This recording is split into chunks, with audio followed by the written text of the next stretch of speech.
Liverpool, has Klopp made a mistake not signing a new midfielder? At this point, doubting Jurgen Klopp seems foolish. Everything he has touched at Liverpool has, more or less, worked. He has delivered a league title, has them pushing Manchester City season after season, and took an unprecedented bid for a quadruple through until late May last season.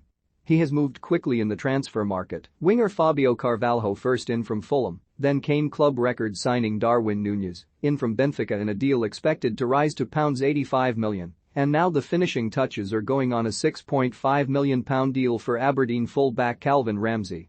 Two exciting young talents and one of Europe's most wanted marksmen is a brilliant summer of business in many respects.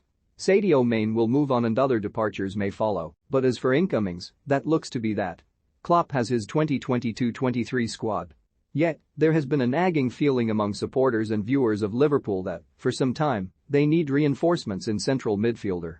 As it stands heading into next season, Klopp will be able to call upon Thiago Alcantara, James Milner, Jordan Henderson, Fabinho, Harvey Elliott, Naby Keita, Curtis Jones and Carvalho, should he be deployed more centrally than in a wide role all set for Luis Diaz to lock down on the left.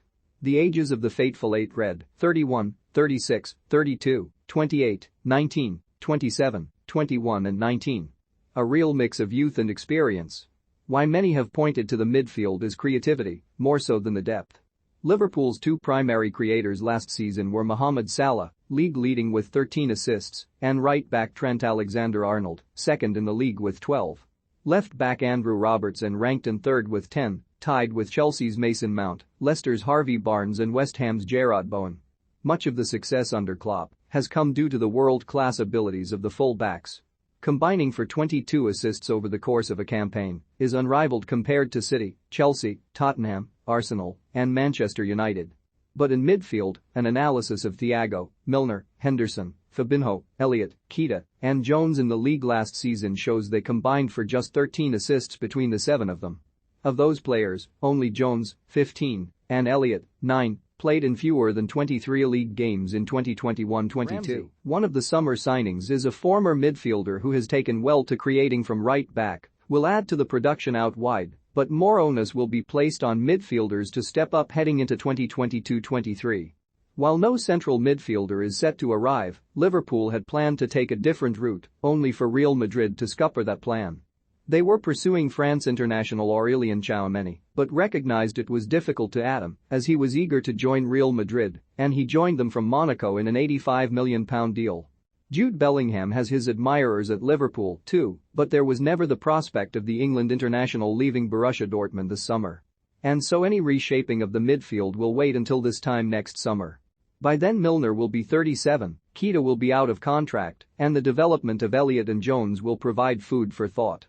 No midfielder played more games last season than Henderson, who finished with 35 appearances from 38 league games, starting in 29 of them.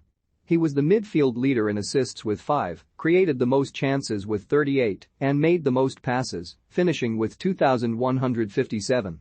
So, Henderson, who is under contract through until 2025, is a metronome that keeps Liverpool ticking over. Given Liverpool's fearsome attack, there is no huge reliance on goals coming from the midfield, with Fabinho out on top with just 5 over the course of the season. The question mark for Liverpool is that an injury to the Brazilianer Thiago, who is their most creative option in the middle, would leave Klopp needing to lean more and more on his younger and more unproven stars. Elliott has been ascending, but suffered a nightmare injury at Leeds which stunted his progress, seeing him finish with just 6 league games in 2021-22. Jones has had more experiences, but it remains unclear if he can carry the midfield on his back. If the call came from Klopp amid injuries, and only time will tell if he is cut out to break through and dominate a side looking to go again in the hunt for a quadruple. Then there is Milner, who signed a new deal to stay for another season. He won just 9 starts from his 24 league appearances, and while he said he only signed the new deal on the basis that he is able to contribute, his dressing room presence on players like Elliott and Jones is invaluable. He's a role model, Klopp said in April. I have told him, I can tell the whole world nothing we have achieved in the last few years would have happened without James Milner, it's as easy as that. Whether he was on the pitch or not, he's set standards in a way not a lot of people can set standards, and it educated all of us. Look, if Klopp is comfortable with his midfield options heading into the new season, so should supporters. He will just hope it's a decision that doesn't come back to bite.